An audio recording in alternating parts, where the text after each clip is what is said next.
আসসালামু আলাইকুম বন্ধুরা, আশা করি সবাই সুস্থ আছেন। আল্লাহ রাত ও দিনকে প্রতিনিয়ত পরস্পর বদল করেন।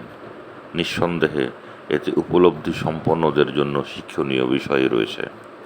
আর আল্লাহ সব চলন্ত জীবকে পানি থেকে সৃষ্টি করেছেন।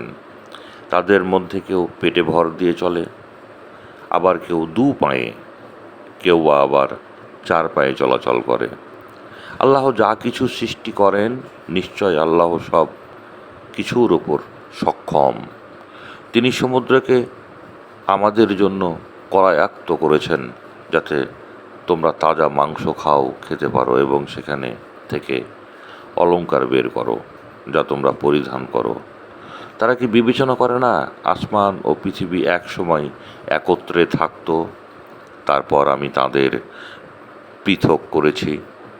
আর আমি পানি থেকে সমস্ত জীবন্ত জীবের সৃষ্টি করেছি। এখন তারা বিশ্বাস করবে না। আর আমি আসমান ও পৃথিবীকে ছাপের মতো সাজিয়েছি, প্রাণীদের মধ্যে অবতীর্ণ করেছি তাদেরকে। পানিতে থাকা সকল প্রাণীকে দেখে জাতি বিস্মৃত।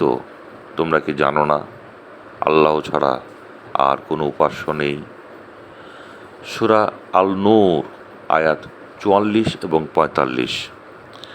তিনি আরও বলেছেন, আমি পৃথিবীতে স্থির পবিত্র পর্বতমালা সৃষ্টি করেছি, যেন তা তাদের নিয়ে দুলে না ওঠে, এবং সেখানে প্রশস্ত পথ সৃষ্টি করেছি, যাতে তারা সঠিক পথে চলে।